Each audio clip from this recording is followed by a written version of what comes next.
Through the Derby. We are in Derby in northwestern Australia. It is from here that we begin our journey along the famed Gibb River Road. Construction of the road commenced in 1950 and was completed in 1956 to facilitate the movement of live cattle between Derby and the meatworks at Glenroy Station. It stretches in an east-west direction almost 660 kilometres through the Kimberley between the towns of Derby and the Kununurra and Wyndham junction of the Great Northern Highway. The road is often closed due to flooding during the wet season, which is typically November through March, although delayed openings have been known to happen, frustrating the tourism industry as well as locals who rely on the road. Since the mid-2000s, the road has been upgraded to a formed gravel two-lane road, including a few short bitumenised sections, but four-wheel drive vehicles are still recommended due to the water crossings and numerous heavily corrugated sections. The northern section of the road was under the control of the Shire of Wyndham East Kimberley until 1996, when Main Roads Western Australia took over the responsibility of maintaining and making improvements to the road and many creek crossings and jump-ups along its route. The majority of the road surface is of dirt and gravel construction, with only some floodways paved. The Derby Shire recommend that towing of any type is not recommended. However, well-constructed off-road trailers may survive the often corrugated sections in the dry. Caravans are definitely not recommended. There are very limited places along the Gibb River Road that will allow dogs. Dogs are not allowed in any of the national parks along the Gibb River and Columbia roads. Land on both sides of the Gibb River Road is owned, leased or managed by someone, and frequent aerial baiting is carried out, posing a high risk of danger to your domestic pet. Best left at home. Derby has a population of approximately 3,500, with about half of Aboriginal descent. Along with Broome and Kununurra, it is one of only 3 towns in the Kimberley to have a population over 2,000. Located on King Sound, Derby has the highest tidal range in Australia, with the peak differential between low and high tide reaching 11.8 metres.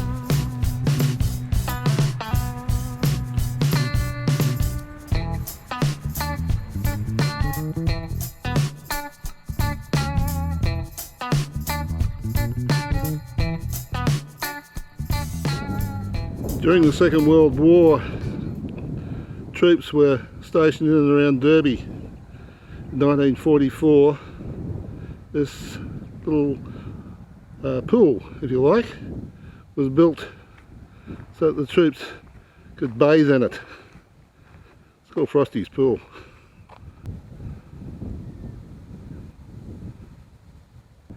It's right on the side of the road, just outside of Derby. The other turn off to the Boab tree, the prison tree. This cattle trough is 120 metres long. It's thought to be the longest in the southern hemisphere. It was built in 1911 and in its heyday actually watered up to 1,000 cattle at a time. There are at least 2 prison Boab trees, one in Wyndham and this one in Derby. The Derby one is at least 15 metres in circumference and is believed to be about 1,500 years old. It is believed that police bringing Aboriginal prisoners in from outlying areas may have used the tree to actually keep the prisoners in the final night before they were taken into the Derby jail. That's in many days gone past. The trees are naturally hollowed. This wetland is situated exactly 20 kilometres before you get to Derby. There is a gate on the left-hand side of the road near the blue D20 sign, which appears to lead onto private property. The wetland is not listed on any tourist material.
park. We've got the caravan all parked up for the next however long it is until we get back here. And we're now just leaving Derby and heading towards the Gibb River Road. And I anticipate we'll probably be at Windjana Gorge tonight.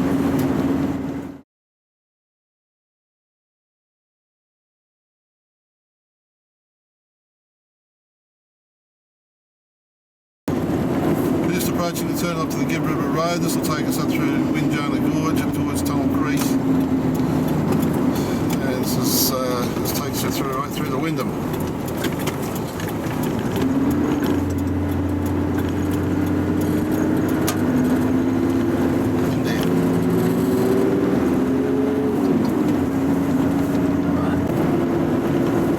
Side of the road, the usual things telling you about all the different roads, and everything is open.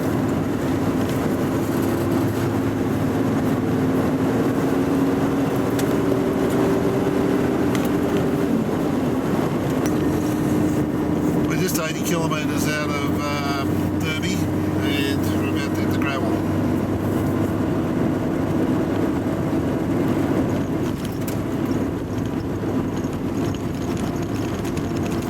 Apart from a few jump ups and things like that, where they reinforce the road, I guess that'll be the last we'll see of Benjamin for a while. This is the turn off to Windjana Gorge National Park. We're actually just going to go a little bit further and have lunch just up the road up here. This is the Lennard River.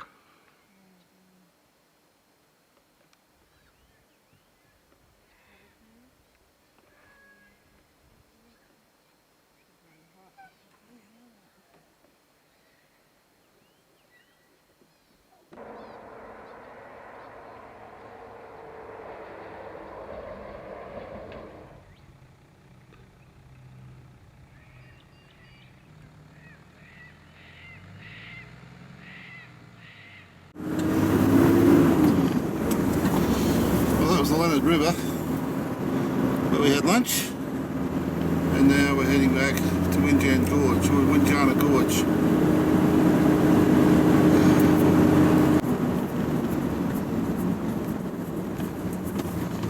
Right here.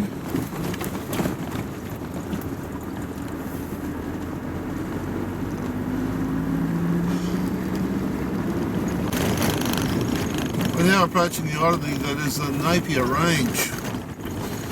Just about to turn off down to the Windjana Gorge National Park.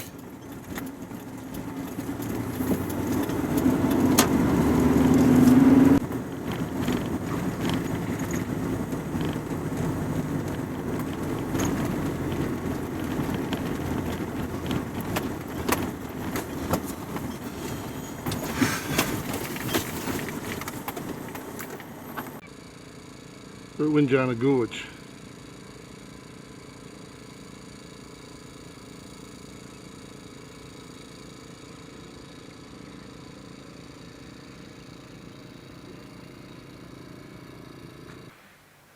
This is the entrance through to the gorge at Windjana Gorge.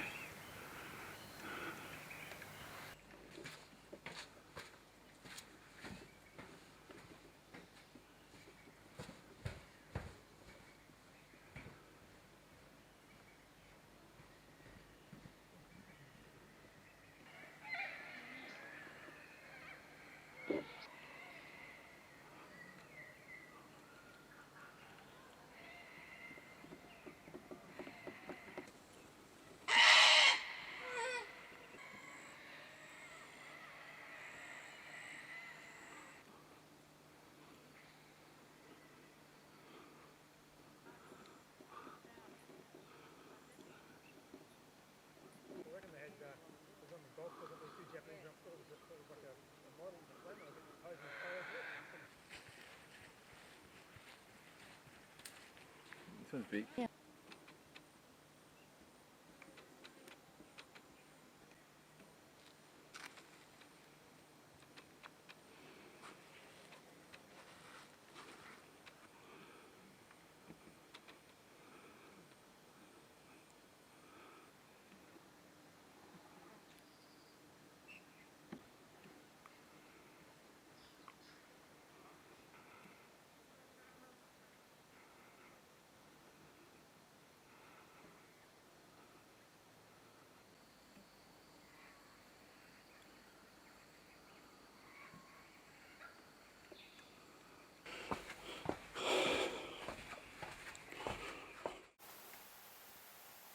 This is the remains of the Lillimilura police station, just near Windjana Gorge. Originally this land was Lillimilura Homestead Station, and after trouble with the blacks, eventually the police station was established. There is a history of conflict between the whites and the blacks in this area, as there were in a lot of areas obviously. Mix of cultures.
It's a tour bus group coming back the other way.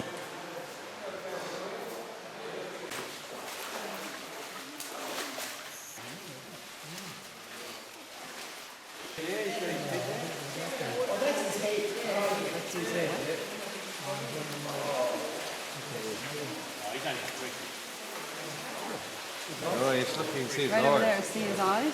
Yeah. The eyes light up on the...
we've just left Lennard River camping area and we're heading north up towards the Gibb River Road. In front of us there you can see the Napier Range.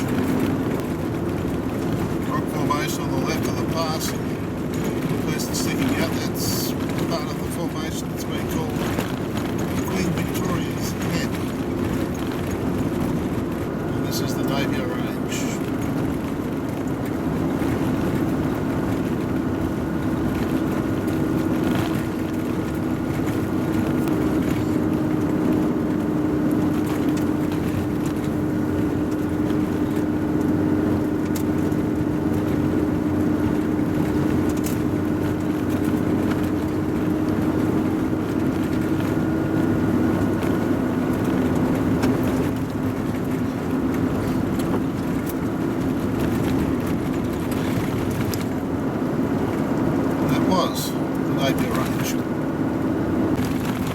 Just getting into our first little range of hills here. A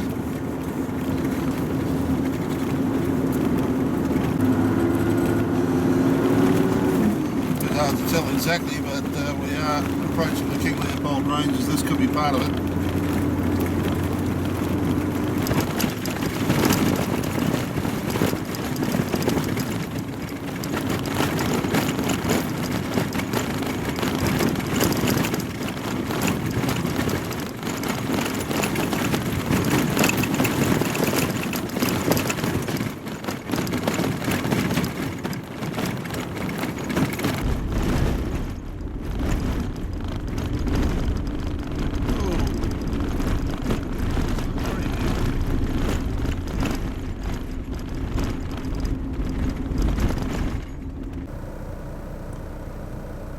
Just pulled off the road. We're looking for something that we don't know whether it's here or not. And there's this crane standing in a bit of a pool down there.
We've reached the turn off to Mount Hart Wilderness Lodge. It's also Mount Hart Station up there. About 50k in. We're going to go and have a look.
those creeks.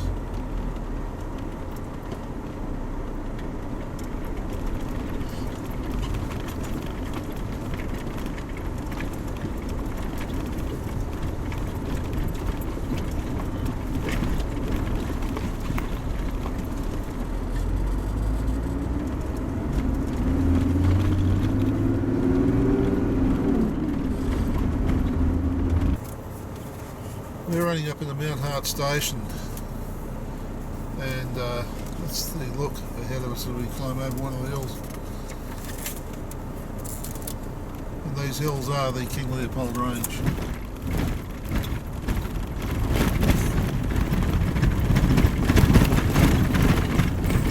There have been a number of creek crossings.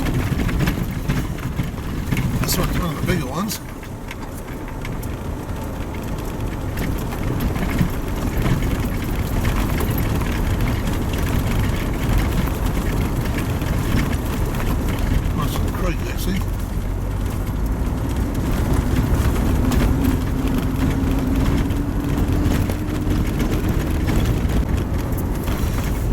We're just heading down towards the homestead at the Mount Hart. There's an airstrip on the left, beautiful hills in front of us.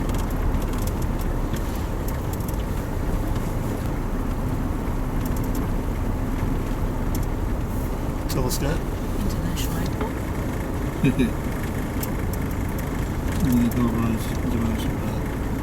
Coronation Car Park.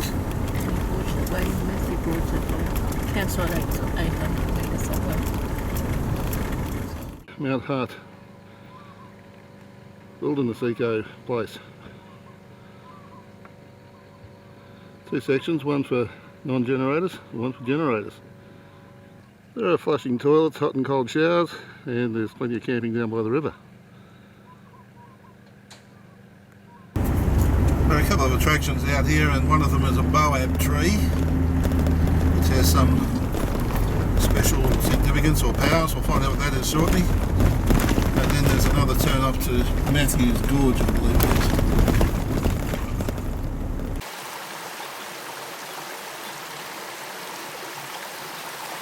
In the car park you wander down to this crossing on the stream. There's two beautiful little streams running into it. This is, I believe, Annie Creek.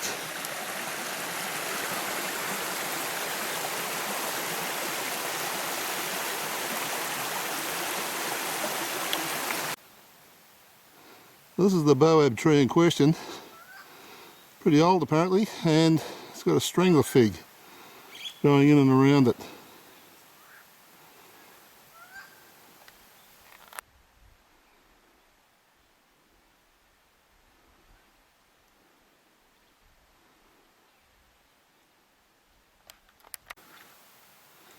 As you can see, that strangling thing is growing right in the middle.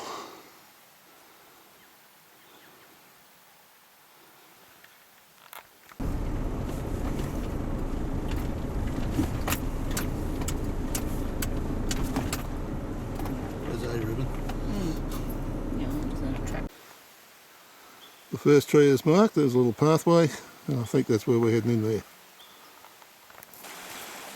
This is the walk in.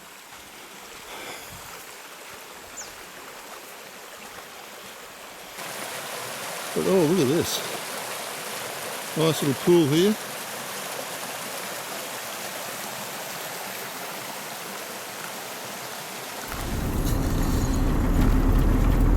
We've turned off the main track again now, and we're heading back to Mount Matthew Gorge. In front of us, we assume is Mount Matthew. This track, at least initially, is a little more rugged than some of the others initially, but then we go through a riverbed, so. And the initial impressions were the accurate ones, as it turns out.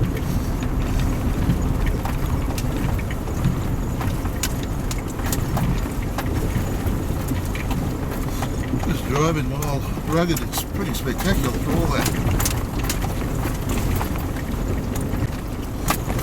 It's just the modern day equivalent of a cobbled road, maybe.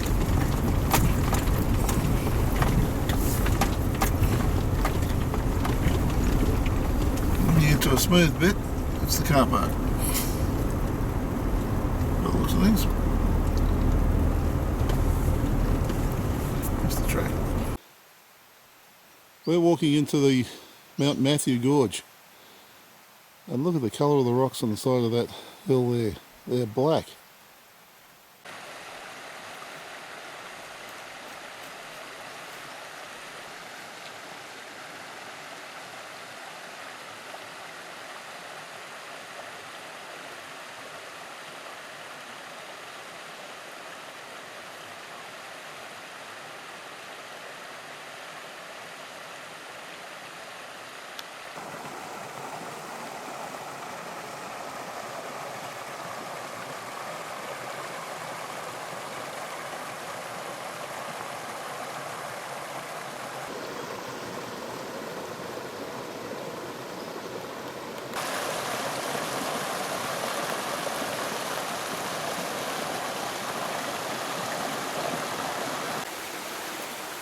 Well, I don't know how far we are into this, but where we're at there's a nice pool.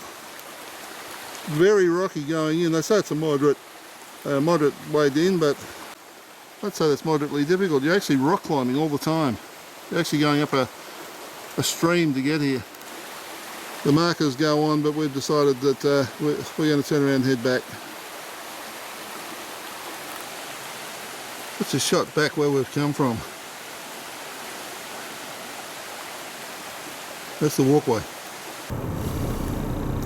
On the way from the car park heading towards Addy's Creek, there are some little tracks off the right hand side. This one's just a drum with an arrow marked on it, but we'll go down and have a look.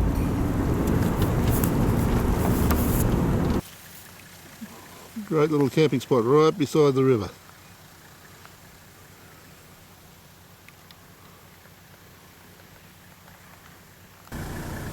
And what it was another way into the secret fishing hole. Shh.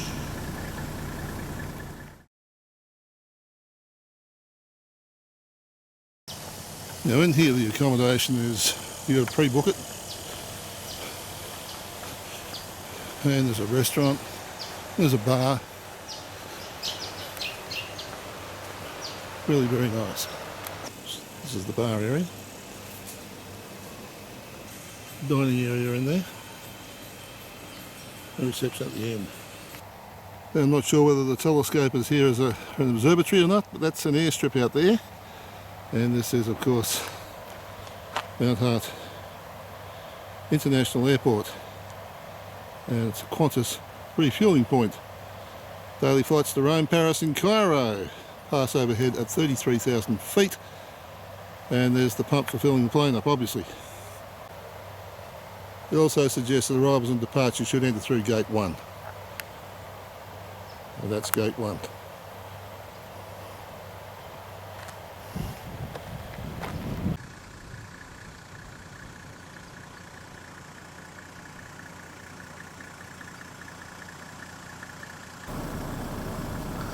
This is our first busted for the trip.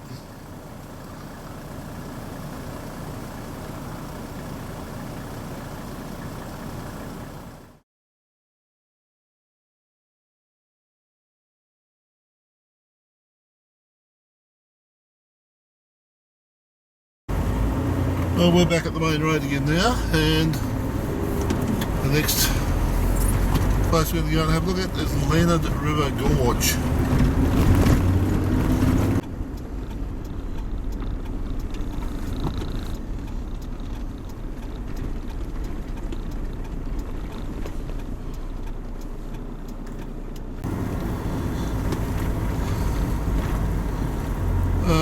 Welcome to Lennard Gorge. You can walk, you can photograph as a men's and women's, you can have a four-wheel drive, no dogs, no camping.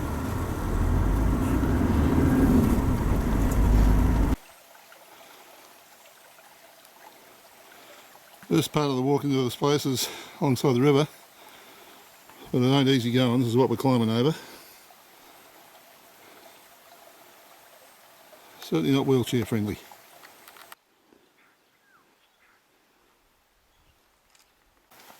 So there's our marker, And what we're doing is we're treading over all this stuff to get to it. And they're doing more of this than anything else. That's where we've come through so far, up this hill. And the track keeps going up the hill. Just the countryside around us.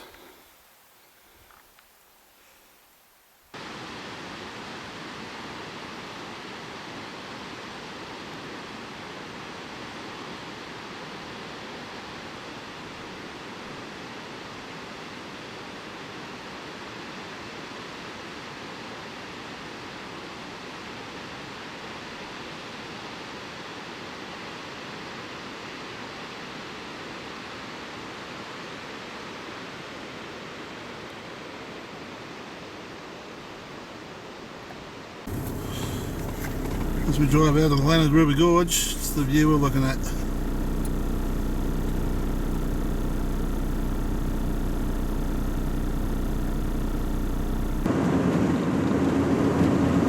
We're back on the Gibb River Road. Spectacular country we're going through.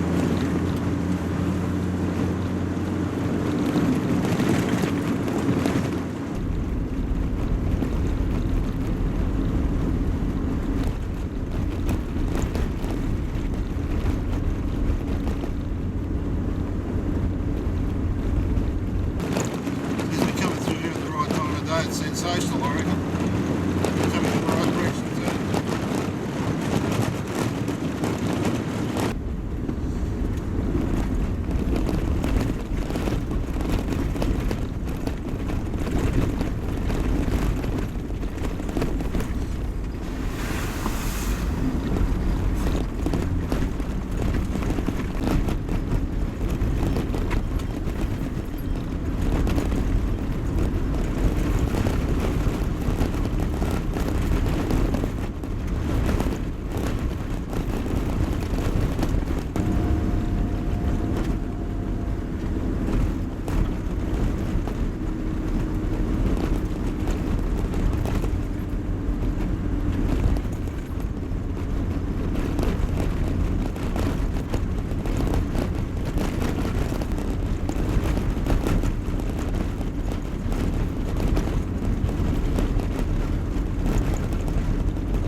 This is the Secret Grove camp area.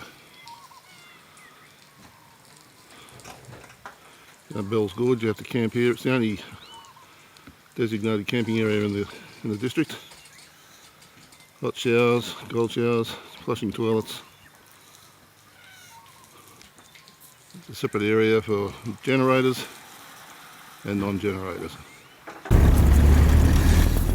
Sunday morning, I think it's 7th of August.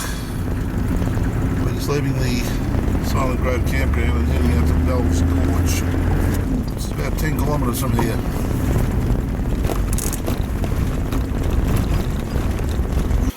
The walking track into Bells Gorge, similar to what we saw yesterday at Lennard Gorge, Lennard River Gorge. Lots of rocks and stuff to walk over. We had a shoe malfunction yesterday, using something with the sole of the thing pulled away from the upper. Make sure you've got nice sturdy shoes for these things. Certainly not wheelchair friendly. And a little bit of respite as you approach the bottom where the creek is.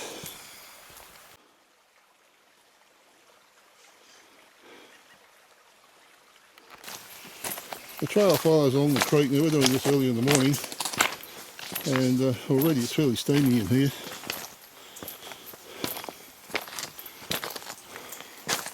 After a bit more stepping over rocks and along a rocky creek bed and that sort of thing, then the track becomes a little more pleasant to walk on.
Back to the Gibb River Road. We are turning left.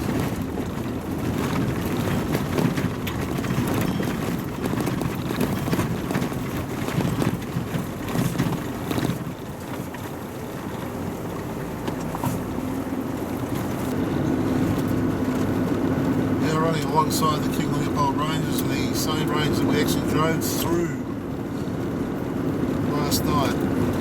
Spectacular view of the sun on the hills that was going down, on the rocks. Looks very different than this time of day, which is around midday. Exactly.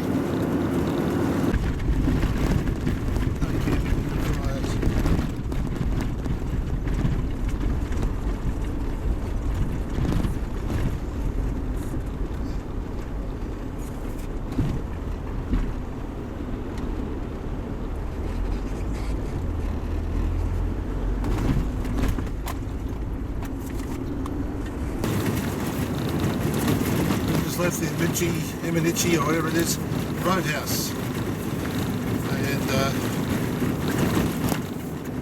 very cordial and friendly service. A lovely little area to eat in outside. Just a shot. Got caught up talking to some people and forgot to film.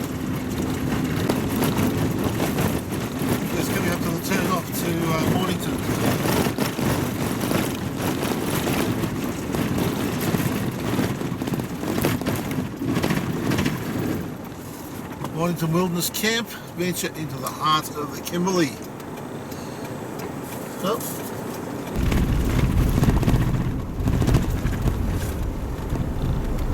We must radio the camp before entering.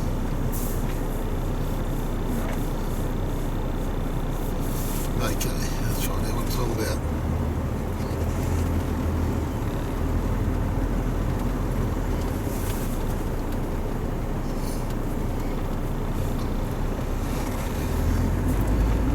Okay, at this desk you push a button and you speak to a lady at the other end, and it's by radio, and you basically book yourself into camping or into accommodation, whichever way it goes, and they ask you whether or not you would like to book into the meal for the night, and it all sounded very nice, but at 53 bucks a head we decided we would self-cater.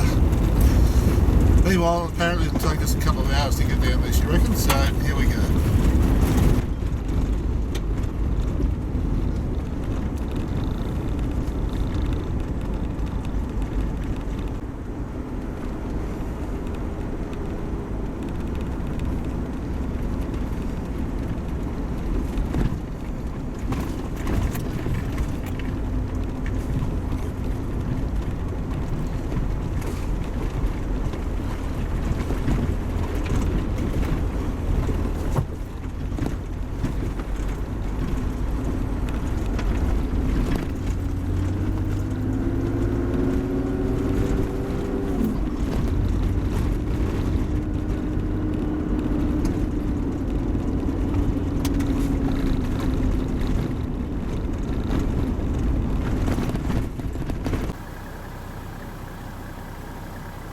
This is Mount House.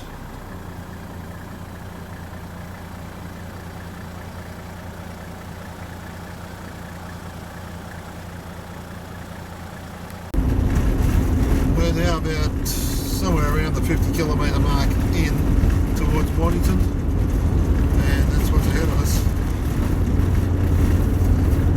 It's beautiful. Flat country around us.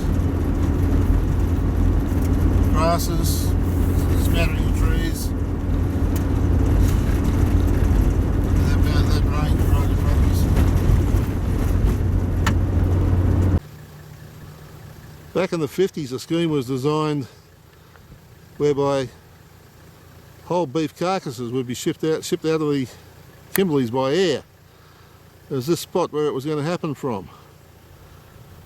It all went very well for a while, but the expenses were so high that it had to be abandoned in about 1964. This is the Glenroy Meatworks, the site of. And we are now starting to wind through some hills.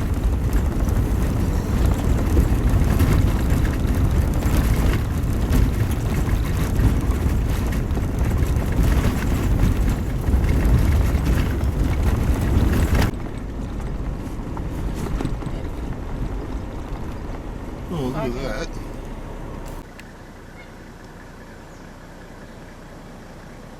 One on the way back out.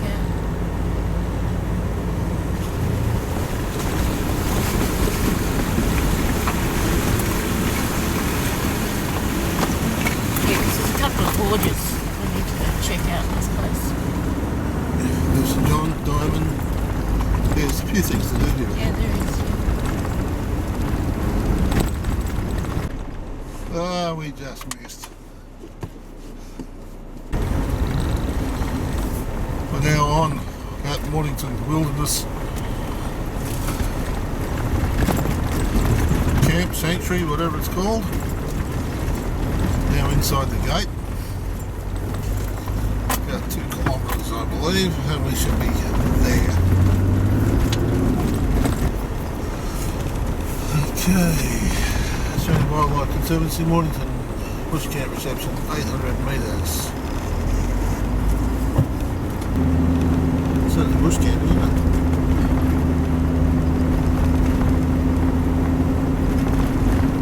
Taps? Already tap there anyway. There's supposed to be taps, hot and cold showers, and gas barbecues.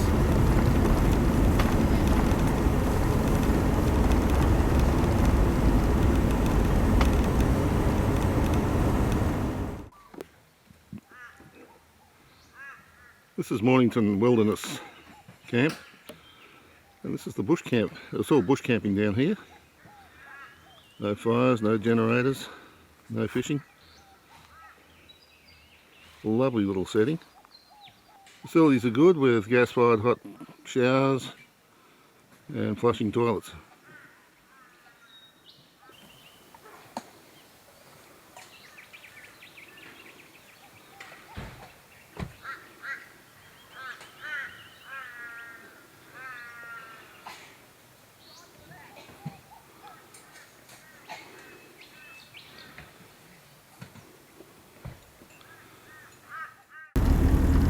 We're just heading out towards the Diamond Gorge now. Just left the camping area.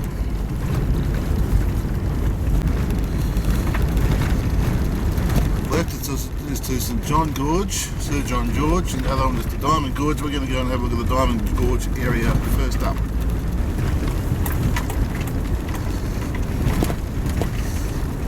Marked on the GPS is a big wide blue thing, but not a lot of water in it at the moment, that's for sure. You can see where it's been through though, look.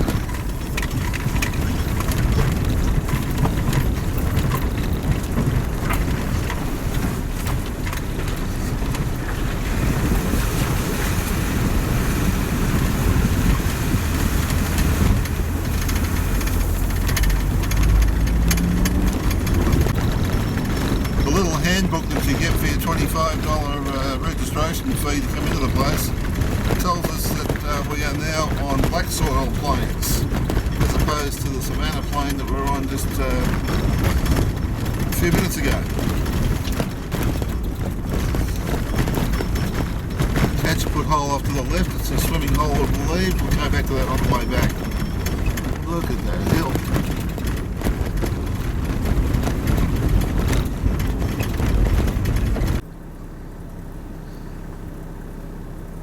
Just majestic. That's Fitzroy Bluff. Fitzroy Bluff, is it? Yeah. This is Fitzroy Bluff from the top of the lookout.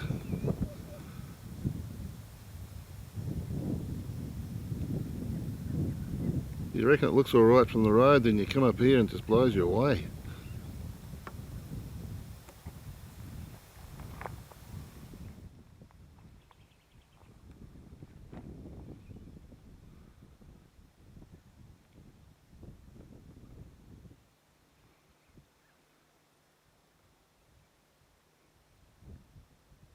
One can only imagine what that would look like in the wet season. Assuming that water flows off the top and down into the crevice below. It's hard to imagine how anybody just couldn't fall in love with this country, especially the beautiful sunny day, and to stand up there on the top of that hill and look at the range across in front of you. It's just it just blows my mind anyways. Absolutely something else. So the trees bent over, and imagine what she'd be like in full flood, eh?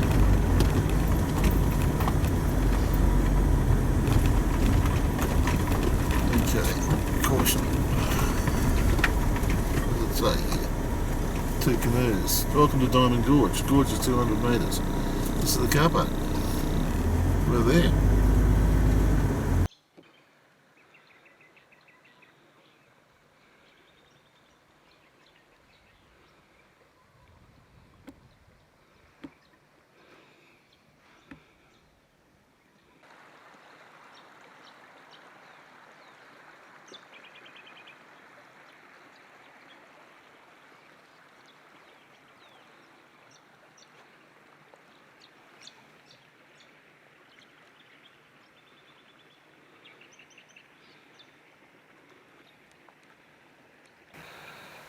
Our friends have given us the heads up that the best way to see this gorge is to actually hire the canoes and then travel on up the gorge from there. Currently, 2010 August, $65 a day.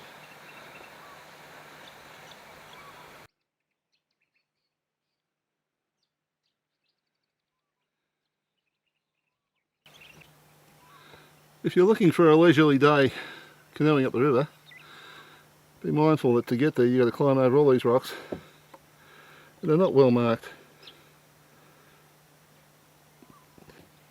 There was a proposal put forward in the 50s to dam this gorge and pipe the water to Perth, and then again in the 90s to use the water for a cotton field project further down the road. Had that been successful, all the bluff and everything that we've shown you so far this morning would be underwater. Now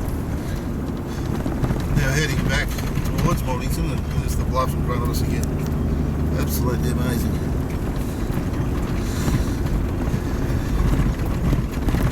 If those dam proposals had gone ahead, all this would be underwater.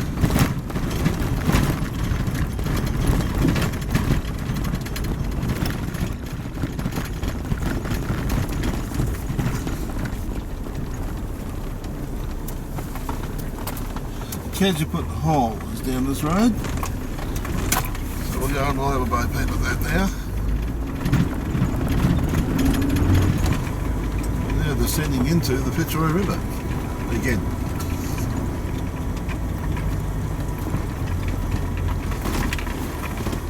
And here's our swimming hole.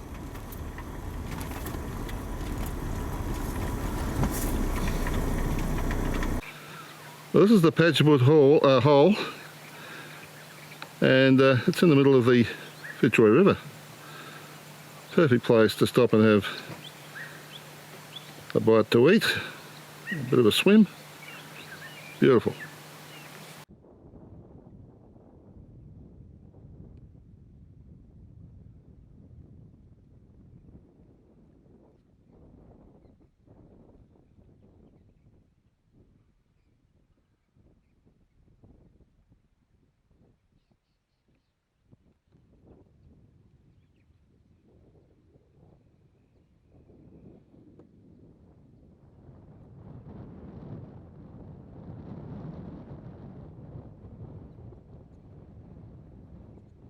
We're back at Cabajut Pool, and reflections in the water are absolutely fantastic. However, Barbara took a swim over the other side. As she reached the other bank and was about to turn around, a crocodile took a flying leap over the top of her, and we're not sure who was the most surprised, but the crocodile hasn't been seen since.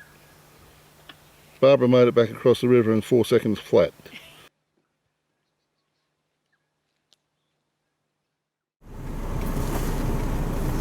We're now back at the main track, and we're heading towards the wilderness camp and Sir John Gorge. Right is to Sir John Gorge, and straight on is back to the wilderness camp.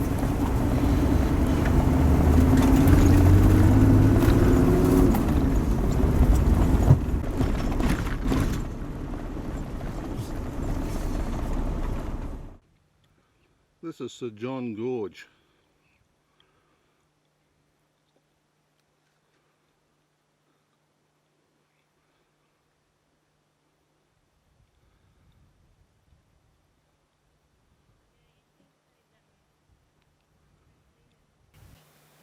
Most boab trees look like they're planted in the ground with their roots in the air, especially this time of the year when they drop their leaves in the dry season to conserve.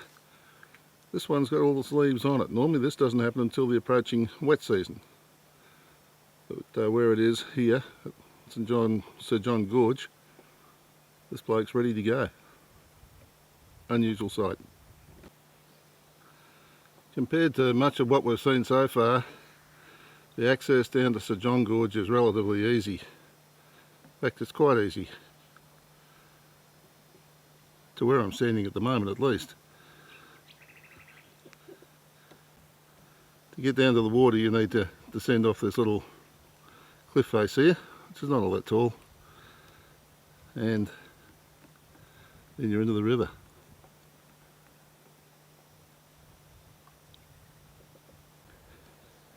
It should be noted that you're only allowed to enter the water at the designated entry point into the water. Now, we've seen some people along the way and they weren't able to find it either. What's the name of this crossing? Roy Creek. Roy Creek. We didn't film it coming the other way. They request that you put the car in the low range gear to do this crossing, and they don't request it going the other way. Let's go in a second. It is a very rocky crossing, and you're really just boulder hopping. And the reason I want you in low range is doing this going the other way, climbing. The rest of it is easy-ish.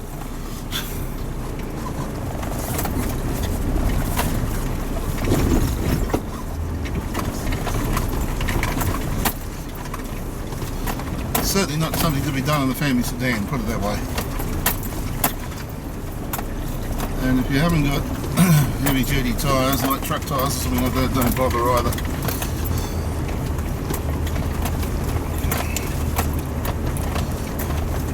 Seen a couple of people with punctures that come out here, and in each case they had basically road tyres. Not the way to do it.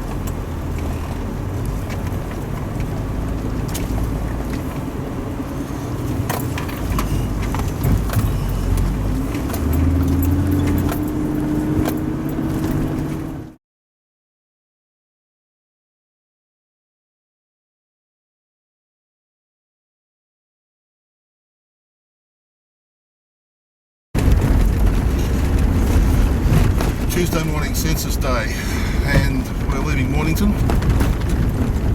We're going to attempt to go to Lillimilura Gorge.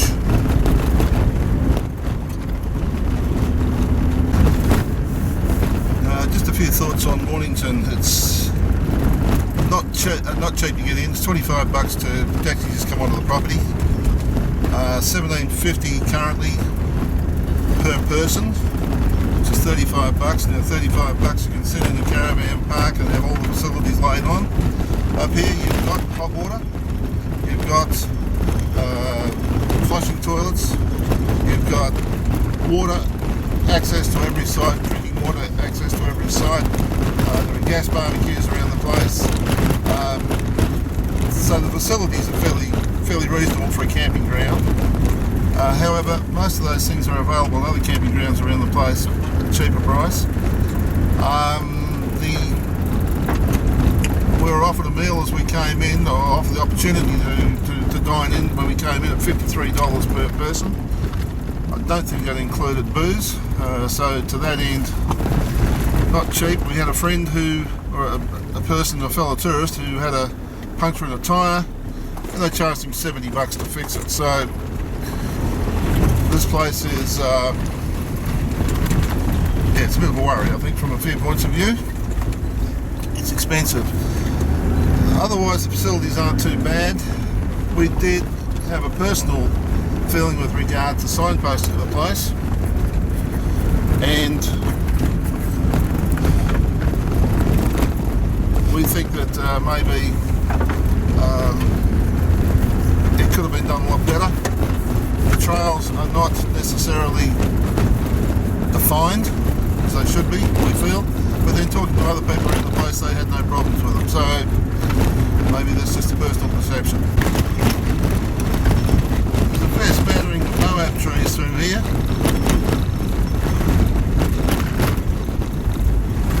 And you do find places where there's a whole heap of them standing sentry along the river. Well, we've come to the access track to the Lillimilura Gorge. We're about 33 kilometres back from the Gibb River Road at the moment. We'll take a wander up here and see what it's all about.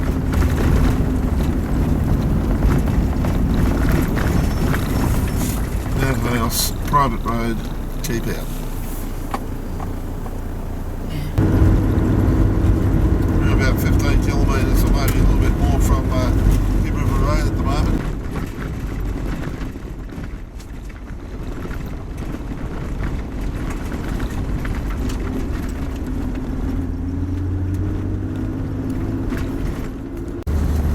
We're now just taking you right into Mount Hart Station itself. We've come across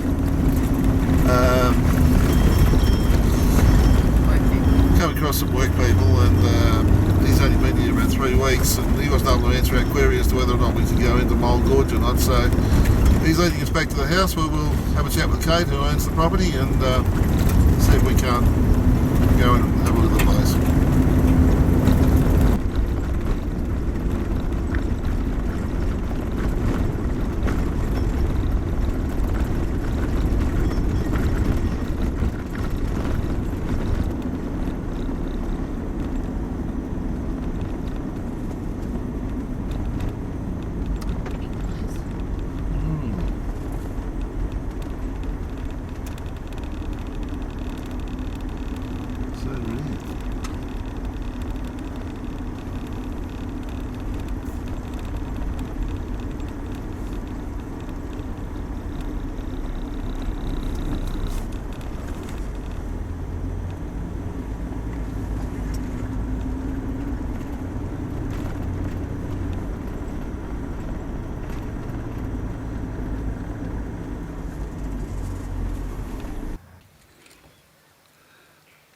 We're out at Mount Hart Station, and this. So the story is that it's just too wet to get into Mole Gorge at the moment. They haven't been able to open the roads out there, so unfortunately that one's going to have to be given a miss.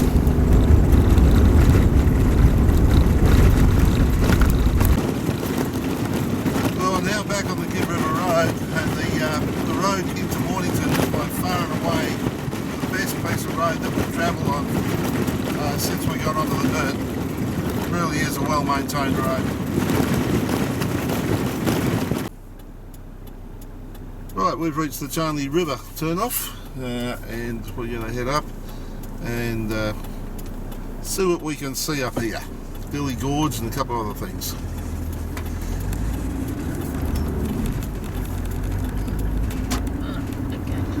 And there's a gate. Oh, hang on. Windjana River Campground will be closed from Tuesday the 9th of August and will reopen Friday the 12th of August. So we're not going to go and have a look at Windjana River. Now we're into a range of hills that are almost wimpy by the standards of what we've been going through, but it's different. Approaching the turn off to Adcock Gorge. No use only, no camping in here.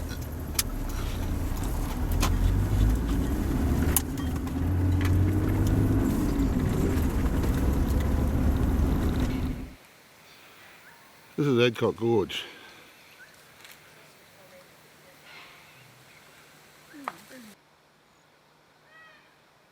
It's a kingfisher.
Just leaving Adcock Gorge.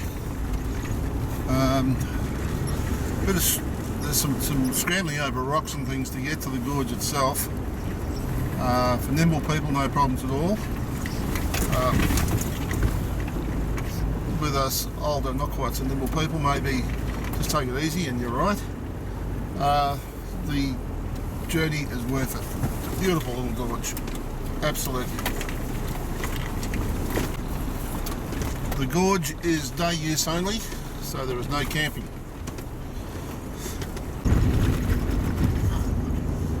Well, we're back on the Gibb River Road again. We're just the range of hills that we've been working in is the Phillips Range, and we're heading now towards Galvan Gorge.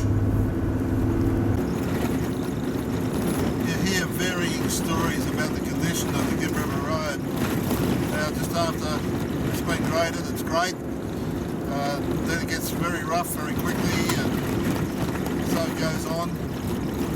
We're in August, 9th of August today, and the road really is not bad at all. So whether it's been graded in recent times or not, but the corrugations aren't too bad.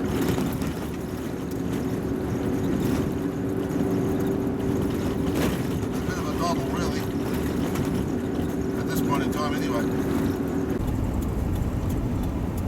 Galvan's Gorge.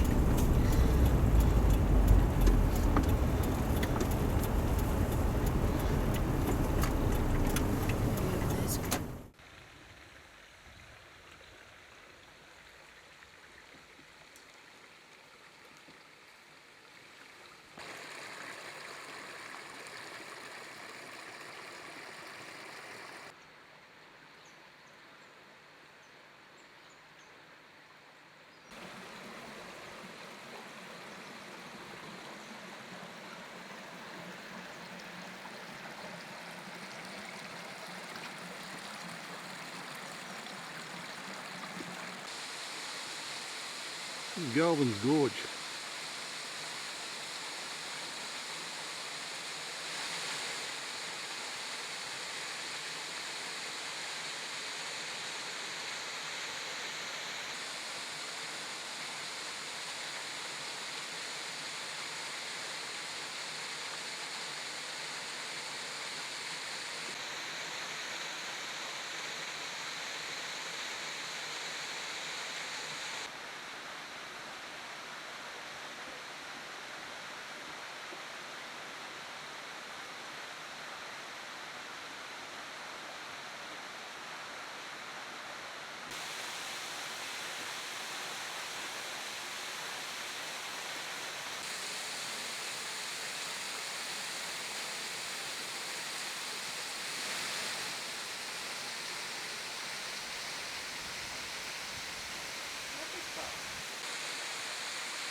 Well, that was Galvan's Gorge, and next stop is the Mount Barnett Roadhouse.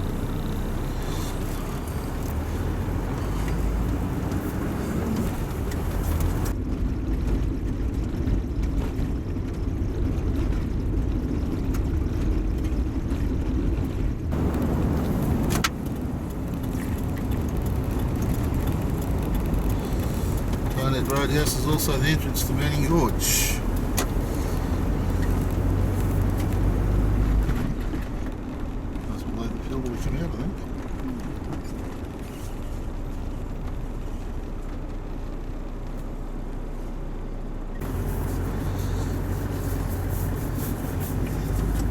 You call into Mount Barnett Roadhouse and pay your fees, and then you head up to Manning Gorge, and that's where the campsite is.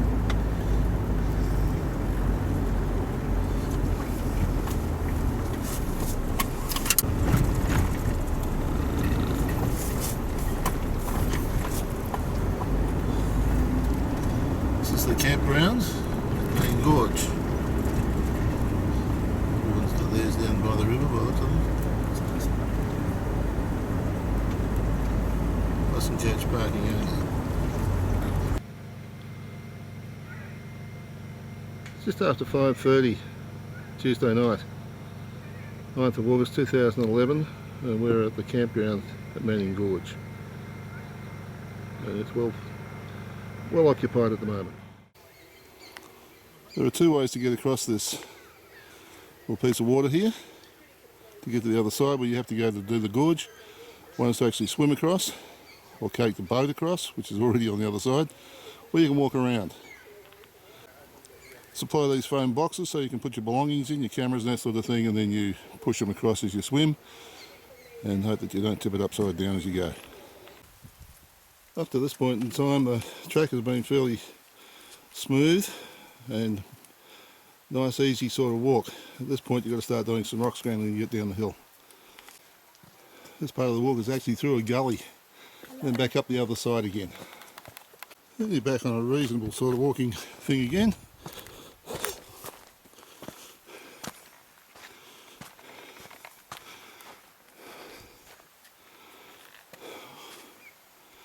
And I can see water over there. Then you climb around the last bit of rock and there it is. They're sitting looking at you.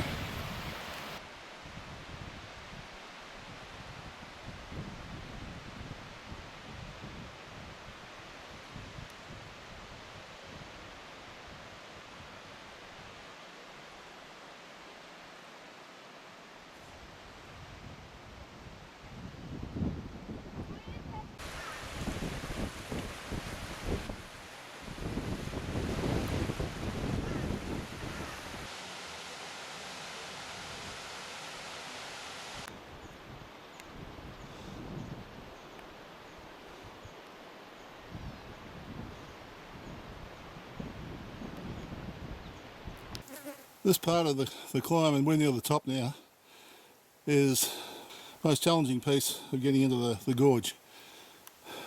The good news is it's the most challenging piece getting out. It's the first bit. From there on it's a doddle. On the way back it's probably worthwhile just stopping and taking a look at what's before you.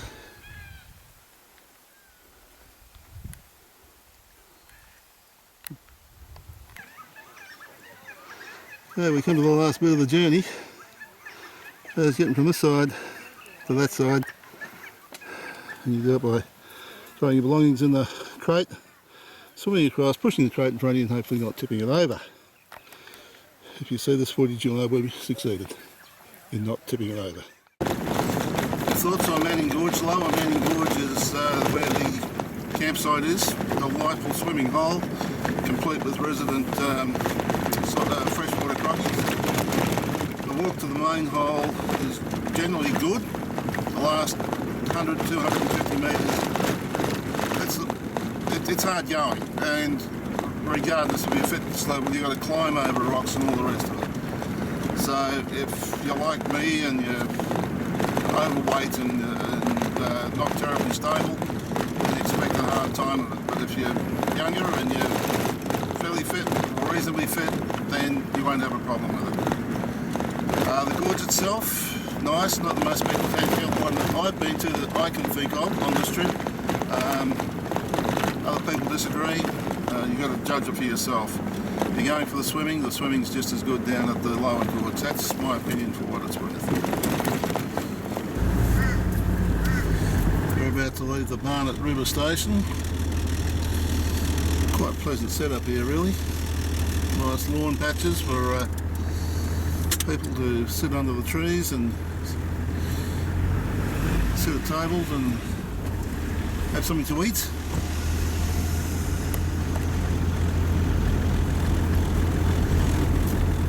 We're heading now towards Barnett River Gorge.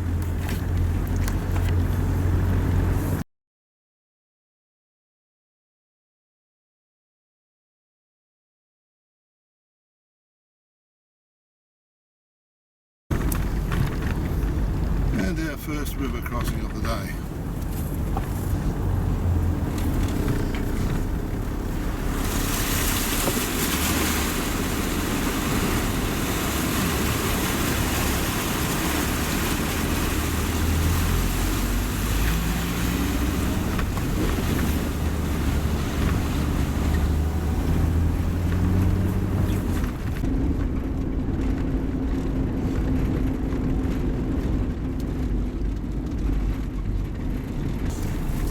Turn up to the Barnett River Gorge, 3 kilometres, so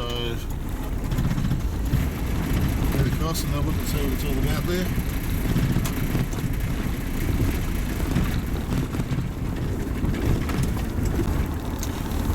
The drive into Barnett River Gorge is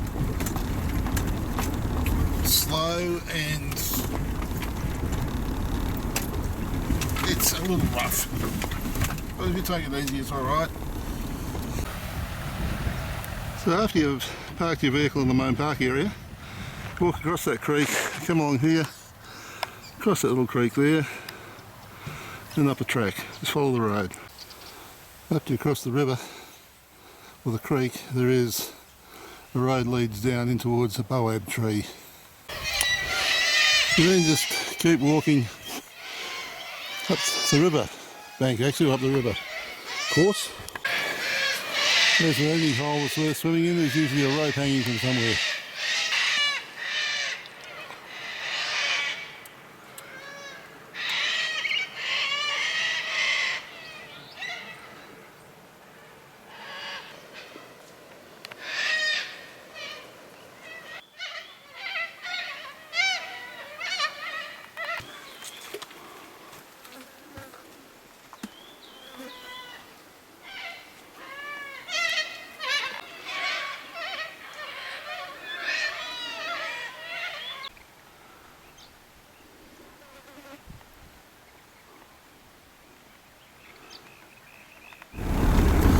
Now back out onto the Gibb River Road.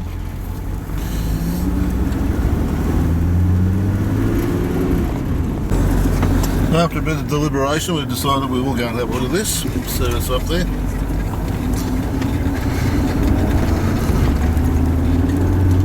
Mount Elizabeth Station. 23 kilometres in along the road, and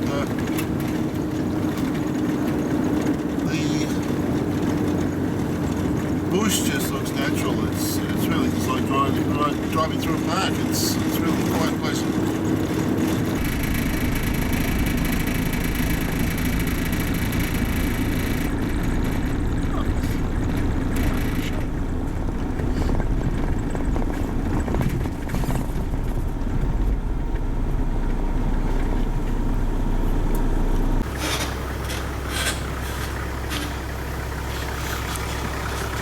This is the campground at Mount Elizabeth Station. Really very nice. Hot and cold showers, toilets, flushing. Really beautiful. That's a truck. Yeah, she said it was washed out, didn't she?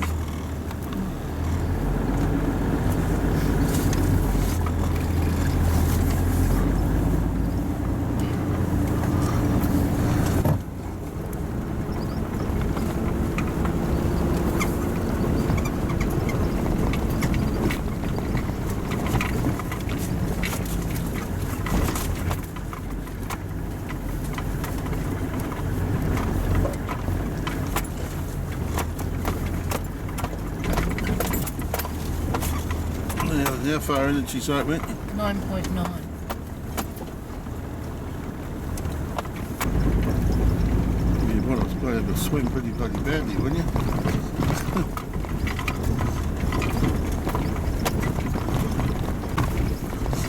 Just come through a gate and now you just follow the stony track down.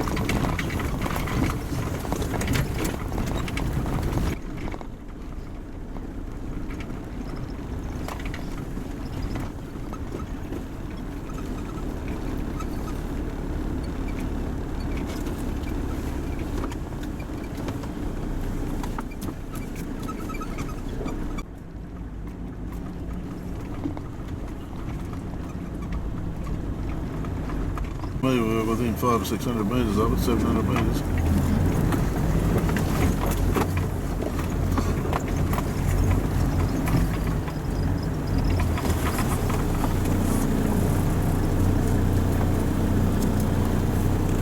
You going around that? Through there? Can you fit through there?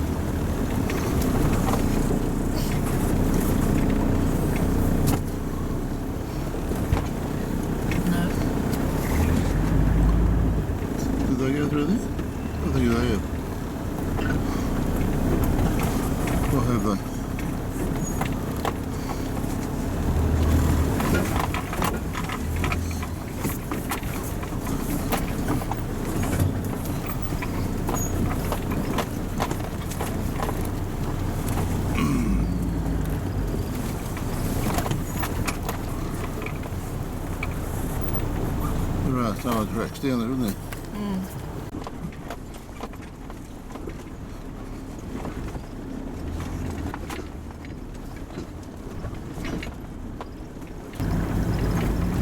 Well, that was an interesting bit.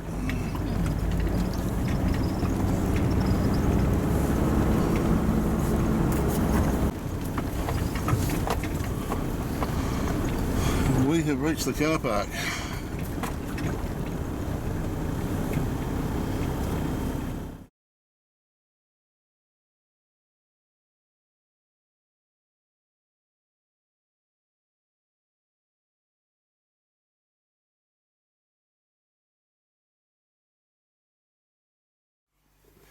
Well, Ron Moon calls that Hand River Gorge.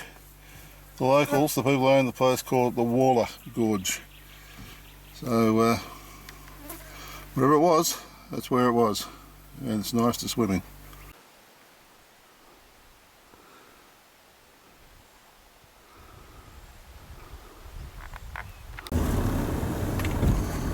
There we go.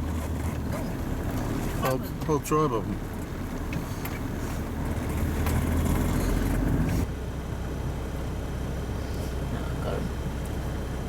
They're not being very photogenic. Are we going out to where? To Oh, I can't see the name of it first. Warramurra or something or other gorge. Anyway, we're going to go through this grey gate. And then we've got a 10k supposedly easy run out to where we're going. There's the round track there. I wonder what they've done there. There you go. Windjana Gorge it is. And there's our first little rooster for the day.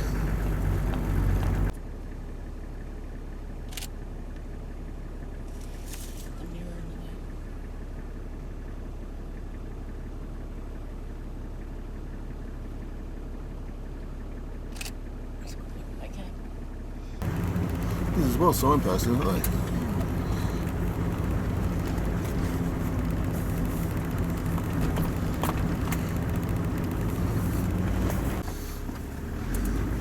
Come across a little bit of rocky ground on the track out here now.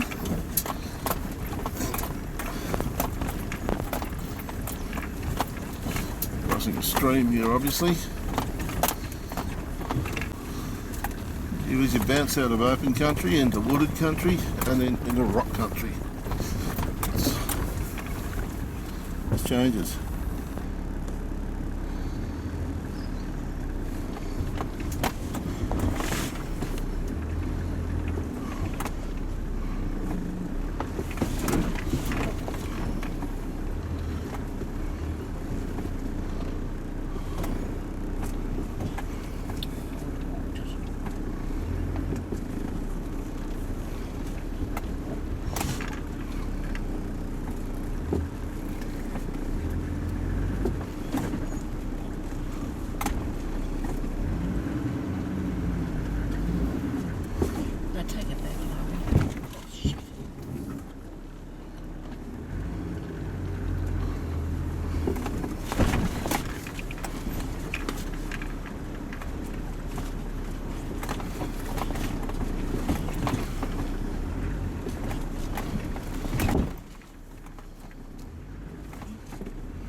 another 100 metres somewhere there.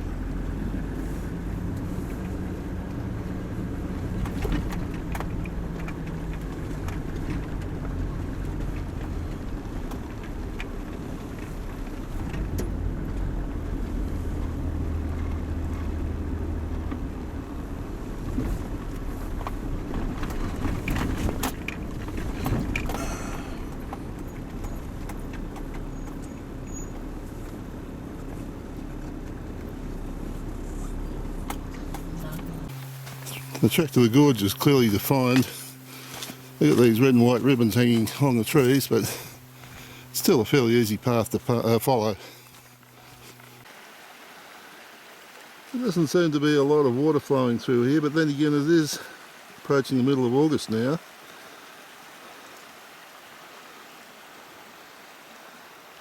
Very nice, quite pretty.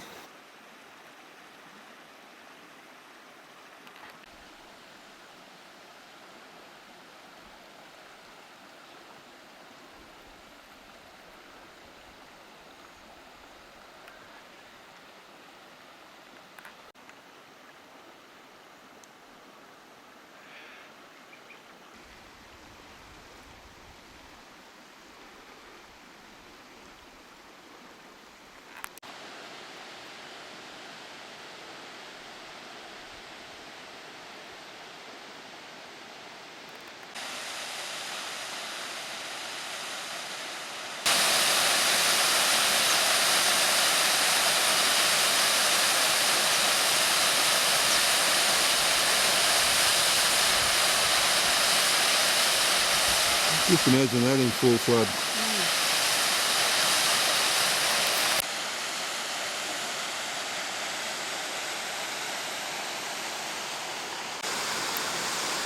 There's even a beach down there.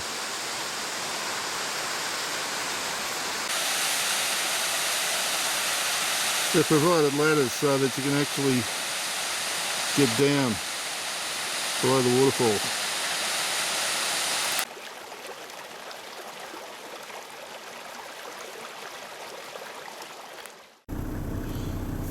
Okay, we came down this and now we've got to get back up it again.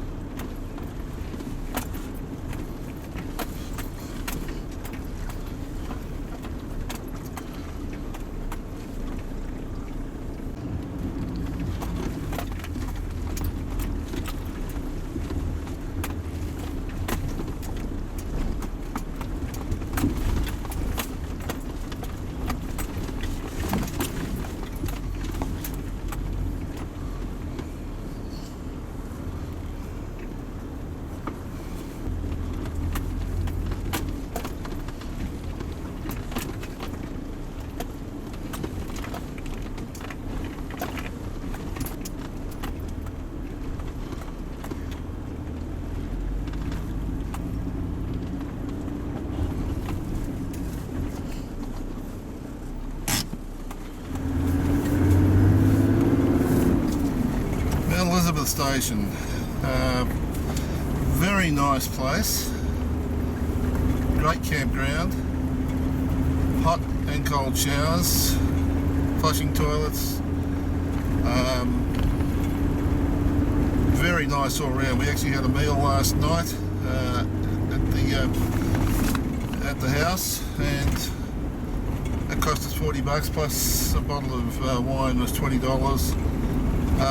Very, very nice. The two attractions that you go to here, the roads are challenging. The one out to, is it Warra? Anyway, the waterhole is challenging towards the end of it, and it's low range stuff. Out to the Warra waterhole, the big gorge where the waterfall is, the last 3 kilometres took us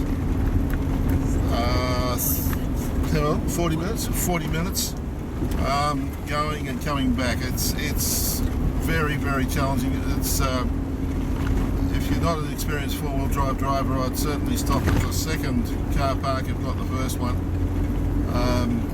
Beyond that, then you're going to be doing a lot of rock climbing in low gear. We went right through to the last car park, and then we walked down to the rock thing from there. Be careful on the steel ladders.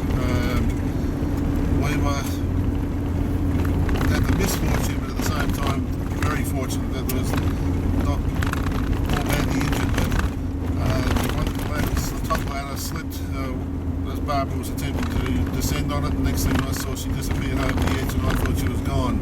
Fortunately, she landed on that first ledge and nasty bump on the back of the head and gashes to the legs, but it could have been an awful lot worse.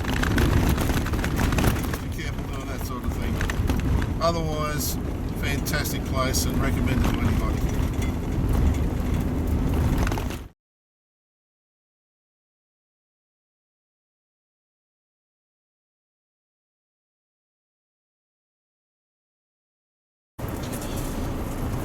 Okay, we're back at the Gibb River Road and we're now heading on towards the next destination.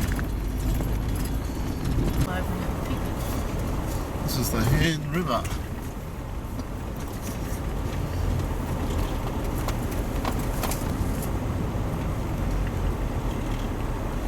Flowing fairly quickly through there.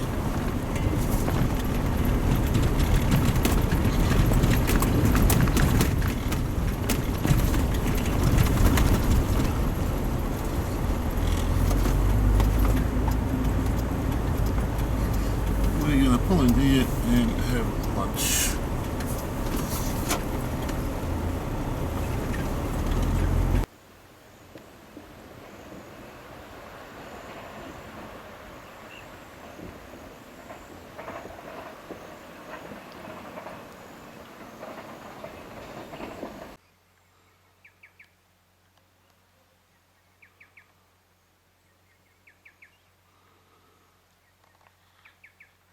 Something else.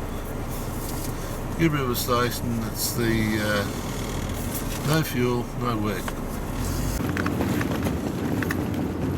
The road condition just keeps changing depending, I guess, on how good the seal was originally. Now, there's an awful lot of gravel on top of it at the moment, and then you come across a piece which practically no gravel on it at all. And, you'll find a bit that's fairly corrugated and a bit that's not so bad, reasonably smooth. So the road's ever changing.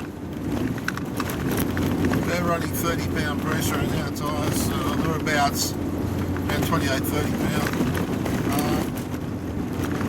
Gives the suspension some relief, gives you a reasonably comfortable ride. The tyres are taking some of the, doing some of the jumping in the shock absorber, so not a bad mix at the moment.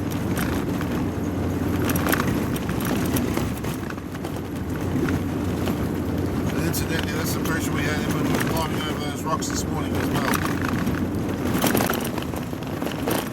Coming up to the Lillimilura turn off. Actually, it's the Windham turn off because we keep going straight on.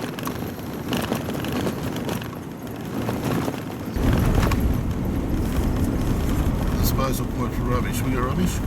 Not really, no.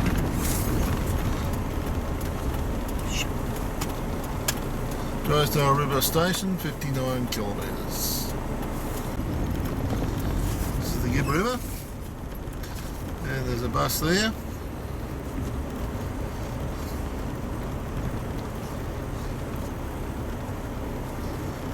Nice wide river.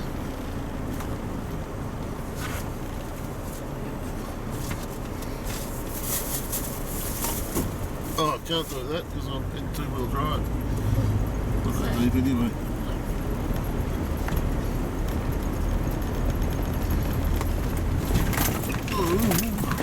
Oh, that deep.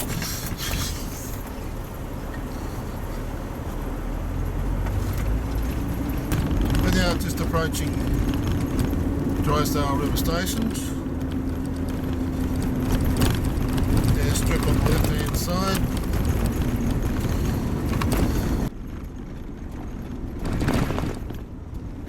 Strike.